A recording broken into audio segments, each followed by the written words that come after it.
A KKK assault on a Louisiana woman was likely fabricated, police say. According to reports, the police now believe that the 20-year-old Sharmeka Moffitt, the alleged victim, actually was the one that set herself on fire and wrote KKK and the N-word on her own car to create the appearance of a hate crime. The writing on her car, which was done in toothpaste, showed traces of female DNA, and they also found her fingerprints on the lighter fluid, on the lighter. And it should also be noted that there's a lot of rumors going on. There's rumors saying that she was spotted wearing an Obama 2012 t-shirt. So there's some political motivation within the crime. She herself will, whether or not she's going to be facing charges is unknown, but it's a tragic story. It is. So it's fascinating because when I first read the story, and there was no allegations yet that she had done it. Right. There was a little bit of a red flag for me because whenever there's the racial slurs, etc., written, not whenever, of course not. And in the past, it was true almost every time, right? But recently, there's been a little bit of a run of crimes where people do it to themselves in some way, and then they carve things into their skin, or they do the racial slurs or the homophobic slurs, etc. So I had a little bit of a wary eye, right? But then I read that she was lit on fire. I know. So I thought, well, that takes it to a whole nother level. Yeah, it does, and then it puts it a little back off balance here. And then I read the update that you're giving now, which is that the authorities believe that she did it.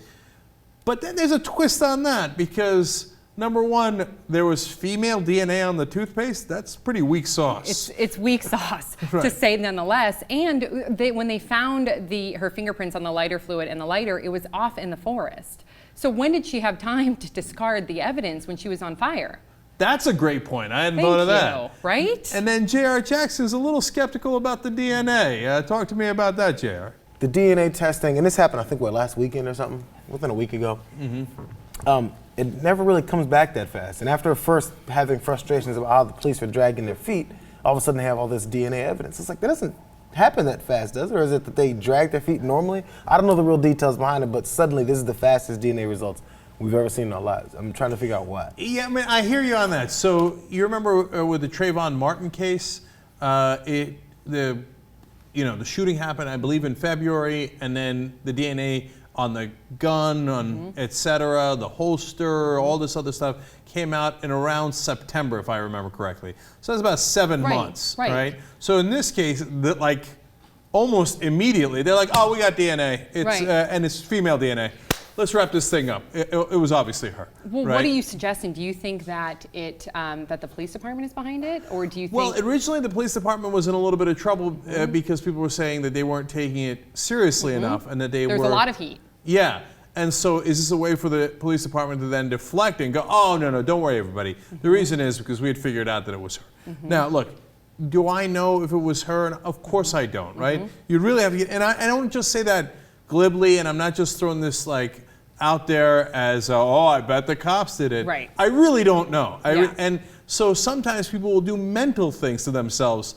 And why do they do it? Mainly to get attention. And you think like, come on, man. That's interesting. But people do it. It's true, and it's interesting that you brought that up because the sheriff did put out a statement to the county asking that they continue to support her because there was an overwhelming amount of support for her when they saw her as the victim, and then when it was discovered that she may possibly have inflicted this on herself, there wasn't so much support. So he did go out there and he did ask for the community to please continue to support her through her emotional and her physical recovery. Because obviously something's wrong psychologically if it was in fact her own cause. So she's hurt either way. She's burned either way, right? Literally. And if she was the victim of this horrible. Racial crime that's terrible, and if she did it to herself, then obviously she's got significant issues that she's got to work through. So I like that the sheriff said that. So I do too. I think it's admirable of him to try and get the community to rally behind her, no matter unless, what of course, the situation. Unless of course he threw her under the bus and planted the evidence. And now he's trying to deflect that from himself. Right. So honestly, we don't know, and there's almost no way of knowing at this point with the little information that we have. I was a little skeptical when I thought it was her. I'm a little skeptical now when they say that or when I thought she had been attacked. And now I'm also skeptical when they say, no, she was not attacked. Jury's still out on this in my mind, but it's incredibly sad either way.